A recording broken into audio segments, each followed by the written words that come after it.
So today I wanted to quickly touch on why my program is the way that it is. So a lot of the times when you see wellness programs, it's all about nutrition. And obviously while that plays a starring role in my program, it goes so much more deeper than that. A lot of the times when I work with clients, they've read the books, they have access to Google. It's not really lost on a lot of us what we should be eating. It's really why we're not eating what we should be eating. And I use this quote quite often because I think it describes it best, but at the end of the day, as much as we think we want a hot fudge sundae, we really just want our lives to be a hot fudge sundae. So this situation is no different.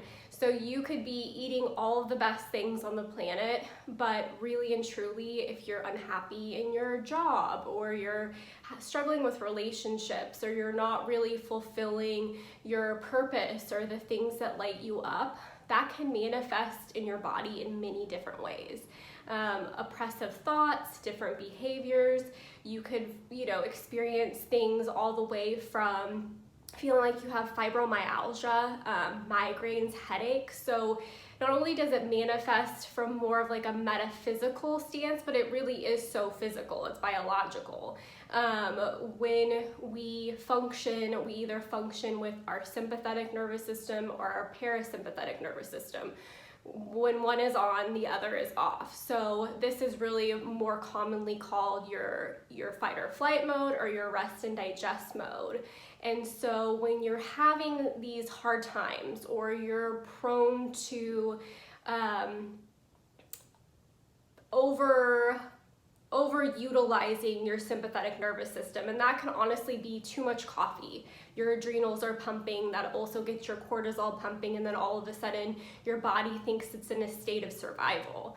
It could be your commute each day. If you're listening to like heavy metal and you're trying to get amped for your day, but you can't help but think about all of the stressors in the office, and you're dealing with the traffic and someone just cut you off, again, that can stimulate our fight or flight response. And so more often than not, we don't realize that we are functioning in this sympathetic nervous system mode more than we realize. And when that is in function, the rest and digest function is off. So your repair mechanism is off.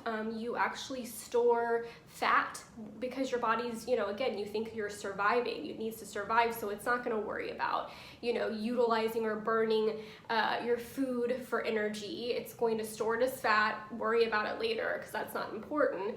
The same goes for your skin. The cellular repair mechanism is turned off, so that's why when you feel stressed, you usually look stressed. Your beauty repair is off. But then this also goes down to it affecting your hormones in general. So you're hungry in full hormones. Your ghrelin and leptin go out of whack. So that could explain why you're a stress eater, or you don't eat at all when you're stressed out. So again, back to my program. So a lot of the times we could be moving through our day and we think that, oh, I'm just not self-disciplined enough. Like, I can't do this. I'm never going to be able to fit in a pair of jeans that makes me feel good, or I'm never going to get that lab test result back that shows me that my inflammation is down and that my LDL and HDL are in a healthy level. And it really and truly, I hate that that's the mental stigma, and that we have to really watch our calories. And the false belief in that is that all calories are not created equal. The type of calories you eat actually dictate whether you crave more. So certain calories that we eat actually cause us to need more calories. That plays all back to insulin, sugar, all of that.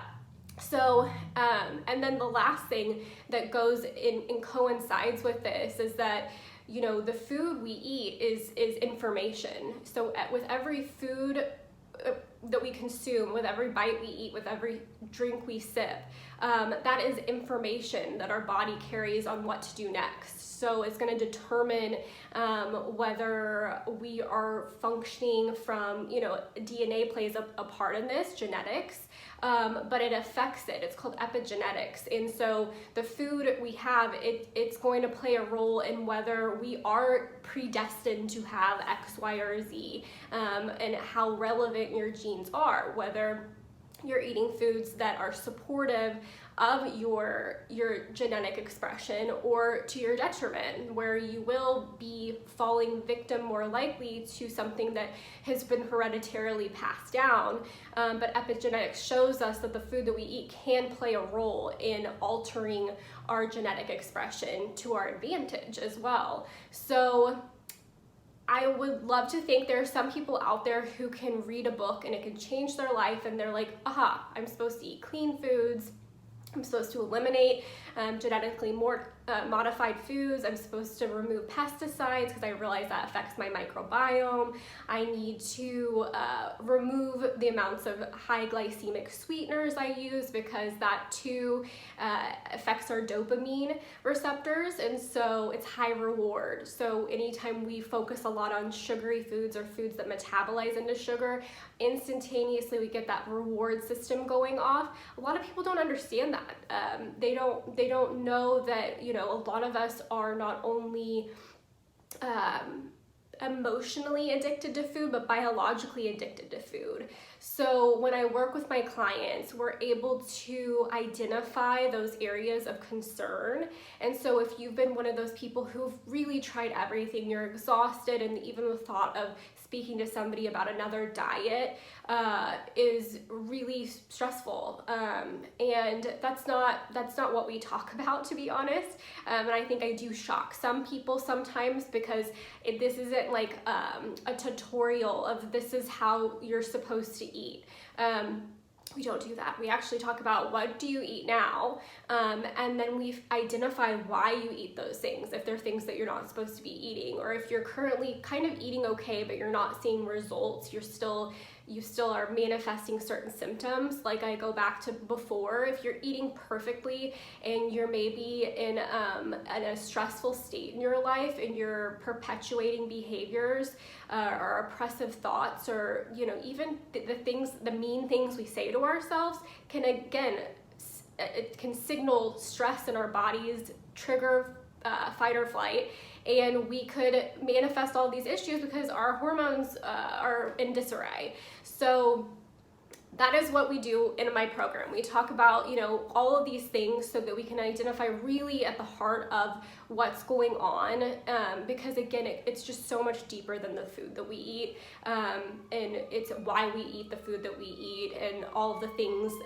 in our life that really play the starring role in our lives, because when we're functioning from a space of balance in our lifestyles, whether that's our job, physical activity, our relationships, spirituality, when we're functioning in a really healthy space there, then food becomes secondary.